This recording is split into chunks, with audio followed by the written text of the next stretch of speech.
Bien, Madame la Présidente d'abord de l'association, Monsieur le Vice-président du Conseil régional, Monsieur le Vice-président du Conseil général, Messieurs les présidents de la communauté de communes du pays, Mesdames, Messieurs les maires, Mesdames, Messieurs, je ne vais pas être long, je voulais juste venir à cette inauguration, et je n'ai pas hésité à le faire, pour saluer l'énergie et un souci d'universalité.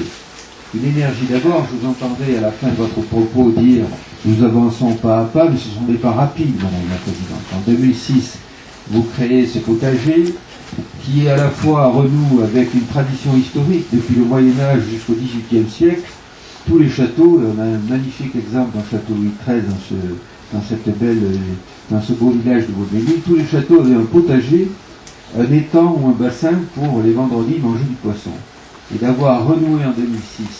avec tout simplement cette empreinte historique de créer un potager avec en plus la vocation d'y cultiver des légumes qui sont dans une optique de conservation patrimoniale, puisque on a là une diversité botanique très intéressante à laquelle vous faisiez tous les deux référence en parlant de la fête des 1001 légumes. Mais, comme vous dites, pas à pas, ça voulait dire que dans votre esprit, vous vouliez également continuer avec tout simplement d'une part en accompagnant ces productions potagères d'une dimension gîte et évidemment apprentissage de la cuisine, et tout ça dans une, et j'en viens à l'universalité, tout ça dans une optique d'économie sociale et solidaire. C'est pourquoi ce pôle touristique, environnemental et solidaire me semble être peut-être un des meilleurs exemples, en tout cas un des plus précoces exemples, Monsieur le Vice-président du département de l'Eure en matière d'économie sociale et solidaire, et Monsieur le Vice-président du Conseil régional, vous avez raison de préciser que lorsque l'idée germait en 2006, ce n'était pas encore la loi de juillet 2014 qui a instauré en effet cette économie sociale et solidaire. Vous y parvenez donc avec beaucoup de rapidité, beaucoup d'énergie, et c'est vrai qu'arriver sur des projets successifs, non seulement fédérer l'ensemble des collectivités, et je les remercie, que ce soit le pays, la communauté de communes, ou les deux collectivités départementales et régionales, de vous avoir accompagné sur ce projet, mais ça veut dire quand même une très grande énergie, un très grand volontarisme, et je pense que les gens qui vous entourent ce matin, à cette occasion d'inauguration, seront mieux que moi et plus légitimement de reconnaître pour vous. Et c'est très bien ainsi parce qu'on voit que, je disais l'universalité, parce que vous avez voulu à peu près tout lier, et vous y êtes de façon très exceptionnelle parvenu, en faisant de l'accès handicap une priorité,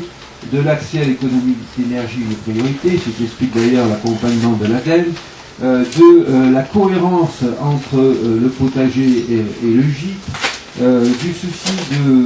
d'inscrire, y compris de l'avenir, le travail sur la mesure de l'économie d'énergie, pour voir si on peut reproduire le schéma des constructions, notamment sur la verrière, dans d'autres sites, ce qui évidemment intéresse aussi les collectivités, parce que sur ce type d'investissement, et dans un contexte en plus où nous avons de nouveaux métiers à inventer au type du BTP, pour justement préserver les emplois qui s'y rattachent. Bref, vous avez une dimension dans le contexte d'énergie qui vous caractérise, et que l'on voit bien d'ailleurs, et tous les bénévoles qui sont avec vous, c'est ceux qui peut-être caractérisent le mieux l'économie sociale et solidaire. Vous avez eu ce souci finalement de prendre un peu d'avance sur un certain nombre de domaines économiques, mais également de diversité, d'approche sociale,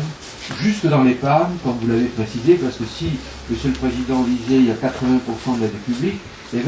qui restent, fallait-il encore les trouver. Et il n'y a pas que dans l'activité ou dans la dimension et dans la prospective que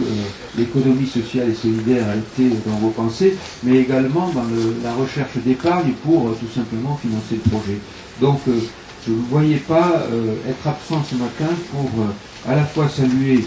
un grand dessein d'une association très dynamique de ce département et de ce pays, Monsieur le Président,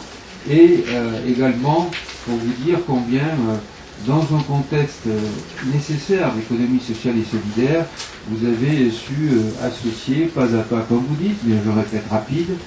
à la fois un dessin de territoire, parce que adossé à un des joyaux du patrimoine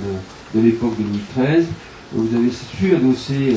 une vocation moderne et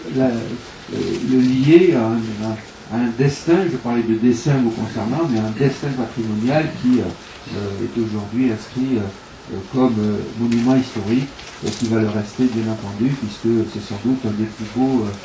éléments patrimoniaux du département de l'Eure. Pour toutes ces raisons, madame, non seulement je vous félicite, mais à travers vous, les bénévoles, les associations, l'enthousiasme que vous avez généré, je veux le souligner et vous remercie de ce phare désormais que devient Beaumesnil, pas seulement pour le patrimoine dont j'ai parlé, mais également pour l'ensemble des vertus et également des enthousiasmes, comme je disais, que porte l'association Mille et un légumes. Je vous en remercie et merci de m'avoir invité, je suis venu avec beaucoup de plaisir.